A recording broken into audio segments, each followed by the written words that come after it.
Hey everybody, it's Lavetta Jenkins of chattypassenger.com and you are watching What to Watch.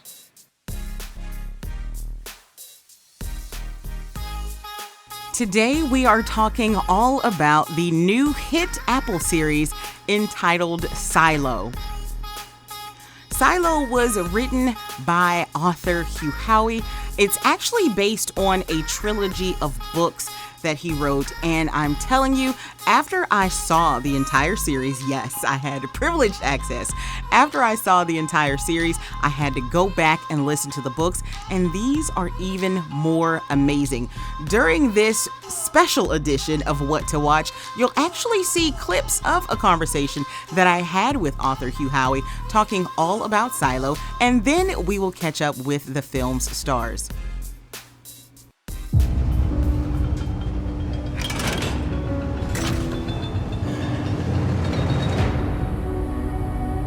We do not know why we are here. We do not know who built the silo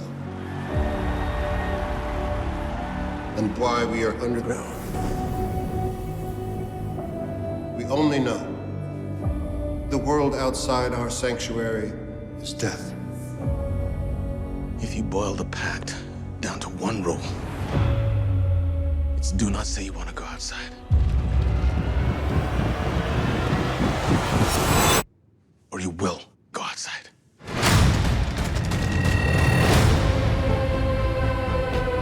Don't you ever think about the world beyond the silo?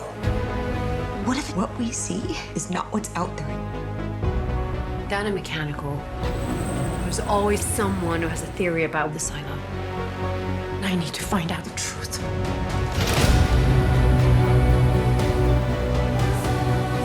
I found something that might hold the answers to a lot of questions. You have to stay quiet. And keep your head down.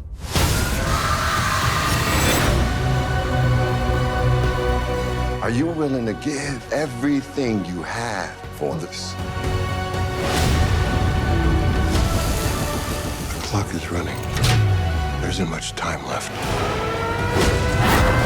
This is a threat to order in the silo. I don't care about order. What about finding out the truth?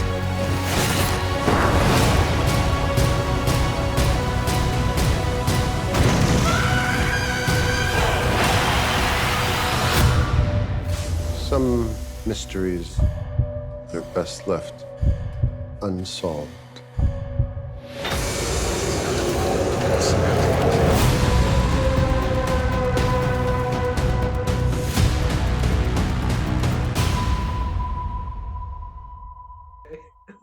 How in the world did you come up with, hey, some years in the future, we all gonna have to live underground because some foolishness happened? How did you even come up with that concept? It's funny, when I was a kid, I felt like we were all going to live in bunkers at some point because we were doing Cold War, nuclear drills, and We're cutting roughly over the our same desks. age, so I remember, all of us ducking and covering and preparing Yeah. for nuclear radiation and blasts and stuff. And every movie was, the just like one of my first memories of a film was Matthew Broderick in War Games. Which I guess is kid friendly, but my gosh, that movie terrified me. Like, kid goes from playing, chess with a computer to almost starting World War III. Right. And I was like, that could be me. I play on computers all the time. So, from getting in the cellar and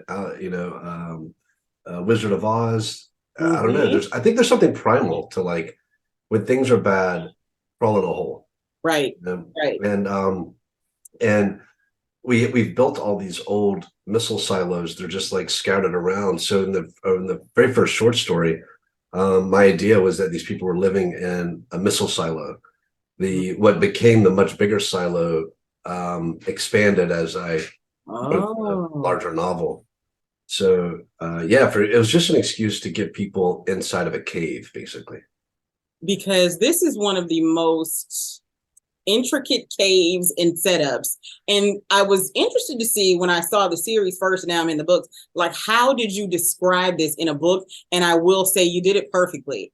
Oh, And thanks. it's realistic that if this is hundreds of floors, it would take you a few days to get from, the up top to the down deep and all that kind of stuff. It would take those kind of days, but this is an odyssey like I don't think I had ever thought would exist. You did a Oh, thank you very so good much. job. I So appreciate it.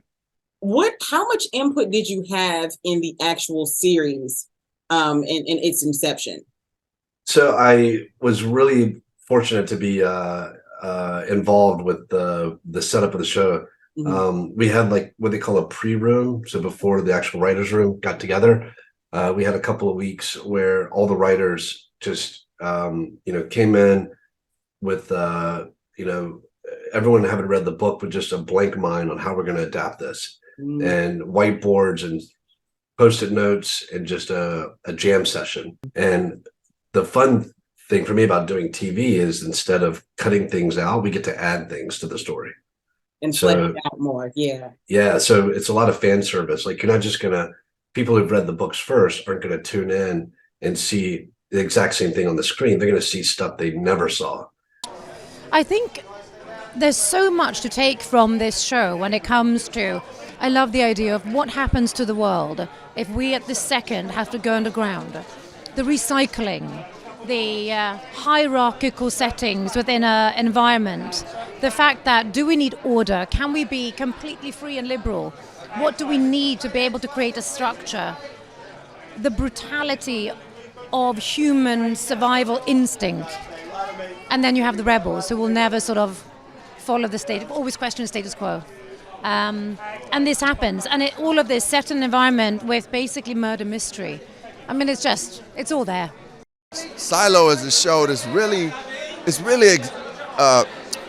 kind of a murder mystery in its own sense, but it takes place hundreds of years from now, and it's a real good examination on human life and who we are as human beings, because in the silo we've been stripped of history, so people don't know what happened in the past. So it's no racism, it's no sexism, but it is classism, and what you're dealing with in the silo is all the things that you've been told you have to live by, and there's some people, just like people on the planet Earth, that question what the powers that be say is true. But within that, it's this murder mystery that goes on in our first season, and it's a really great show. I'm grateful to be here. The reason I wanted to do this was because it did resonate so much with me. It was so relevant. What it was talking about was so relevant to what our world is now. And the book, by the way, was written years ago. It's even more relevant now than when it was written. To all of the fans out there who are chomping at the bit about this series, what's something you can tell them? Knowing that people love twist endings was something that I really used against them. And whenever you think you know what's going on, I promise you don't. Silo premieres on Apple TV Friday, May 5th, and make sure you catch up with me on social media because Hugh Howey and I have much more in store for viewers all around the world. Be sure to like, subscribe, and turn on the notification bell because we'll be bringing you updates more often right here on our YouTube channel. Also, make sure you check out the blog at chattypassenger.com.